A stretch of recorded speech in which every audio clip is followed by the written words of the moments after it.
Find out more, let's go to Jonathan Harrington in Seattle. He's a professor of political science at Troy University. So, Jonathan, as we heard, China just finished its 34th Antarctic expedition and it's building its 5th camp there. How significant is that, and what are some of the challenges in creating a presence there? Well, thank you very much for having me. I think that China has made tremendous progress. If we go back to 1983, when China first signed the Antarctic Treaty and became a full consultative member in 1985, China has built 4 bases and is now building a 5th, as was mentioned, in a very, very good location, I might add. It's very close to some of the main actors in the region. So China is making great progress.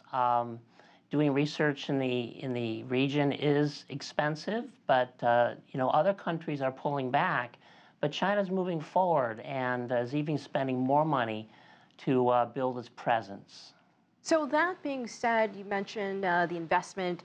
China is studying climate change there. Does more involvement there mean more responsibility? Well, I think it does, and I believe that China has been a very responsible actor in Antarctic affairs. There's no one country that controls China. It's controlled by a treaty system, and China has become a member of all the major bodies in that treaty system, and has made a very positive contribution to overall governance in the region. The United States is the #1 source of tourists to the Antarctic this year. Thousands of Chinese actually spent their Spring Festival holiday there, a record number. So tell us more about tourism in the Antarctic. Does it help? Does it hurt? Well, my overall belief about tourism in the Antarctica is that it is positive. I believe that people who visit there have a renewed interest in protection of Antarctica and of the natural world in general. Overall, there were about 45,000 tourists this year, and I believe around 5,500 were Chinese. And that is a massive increase from just 10 years ago, where there were only a few hundred.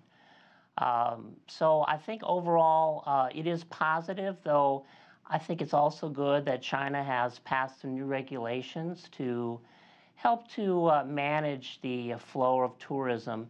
Most tourists, Chinese tourists, do go to one particular location, the Changcheng Station or Great Wall Station. And so it is good to have some rules of the road to help manage that tourism and keep everything protected and create a very positive environment for doing research. All right, Jonathan Harrington, we appreciate your time. Thanks for joining us from Seattle. Thank you very much.